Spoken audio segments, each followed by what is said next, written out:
Dixit jewellers, जीवनदीप निवास, bypass road, BCS, Shimla. Akhil Bharatiya Congress committee के प्रवक्ता व ठियोग के विधायक कुलदीप सिंह राठौर ने कहा कि देश में आज अघोषित आपातकाल जैसी स्थिति है। उन्होंने कहा कि विपक्ष की आवाज दबाने के लिए कभी उनके बैंक खाते सीज किए जा रहे हैं तो कभी नेताओं को गिरफ्तार कर उन्हें जेलों में डाला जा रहा है। उन्होंने कहा कि आज देश में लोकतंत्र व संविधान खतरे में है।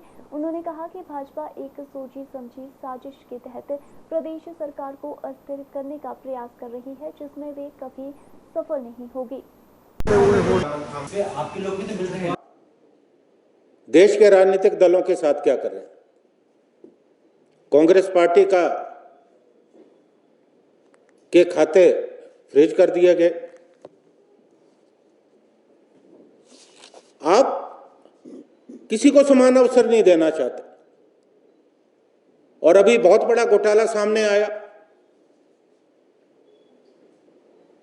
उस पर मैंने पिछली जो प्रेस वार्ता थी उस पर चर्चा की थी, जो इलेक्टोरल बॉन्ड है।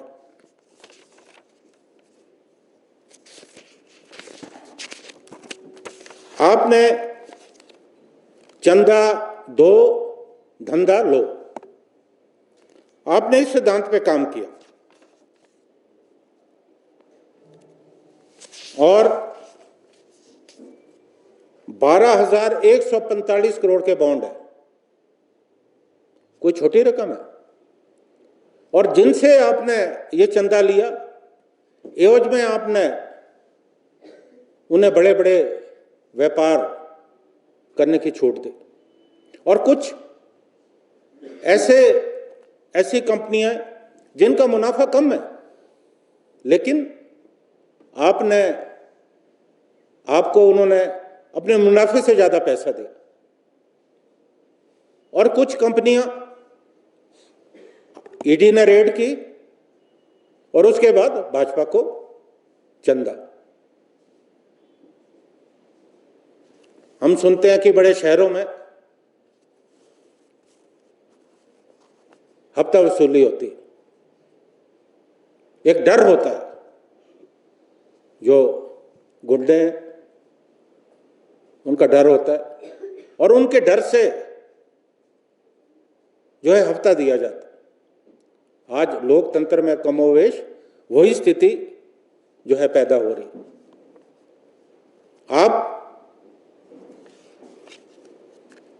कांग्रेस पार्टी के संसाधनों पे चोट कर रहे हैं ताकि हम चुनाव में संसाधनों का उपयोग ना कर सके।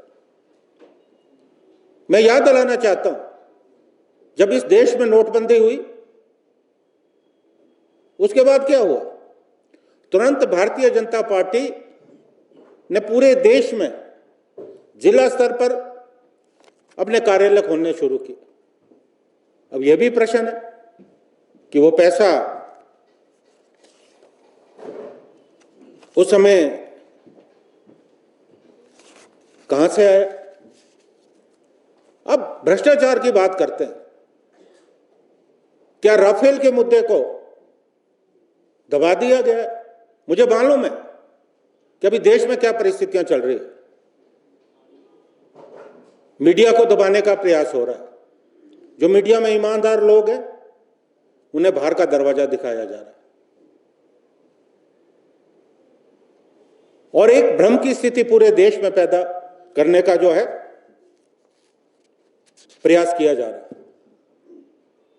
और जो आज देश में स्थिति बनी है, आज हमारा संविधान और हमारा लोकतंत्र निश्चित तौर पे खतरे में। आप तमाम उन सरकारी संस्थाओं का इस्तेमाल, चाहे वो ईडी हो, सीबीआई हो, अपने विरोधियों को दबाने के लिए कर रहे हैं। कांग्रेस पार्टी ने बहुत बड़ी कीमत दी है इस देश को आजाद करने के लिए। कांग्रेस पार्टी आने वाले समय में भी एक बहुत बड़ी कीमत देने को तैयार है। हम उस जमात से हैं जिस जमात ने इस देश की आजादी के लिए जंग लड़ी और ये देश आजाद हुआ। आज इस देश में लोकतंत्र को बचाने के लिए इस देश में बाबा साहब द्वारा बनाए गए संविधान को बचाने के लिए कांग्रेस पार्टी फिर से बलिदान देने को तैयार है। आज राहुल गांधी जी सामने आके लड़ रहे हैं। हमें मालूम है कि किस तरह से उन्हें दबाने का प्रयास किया। अब देश की संस्थाओं के साथ जो है खिलवाड़ करने का प्रयास कर रहे हैं। Bureau report, city channel, Shimla.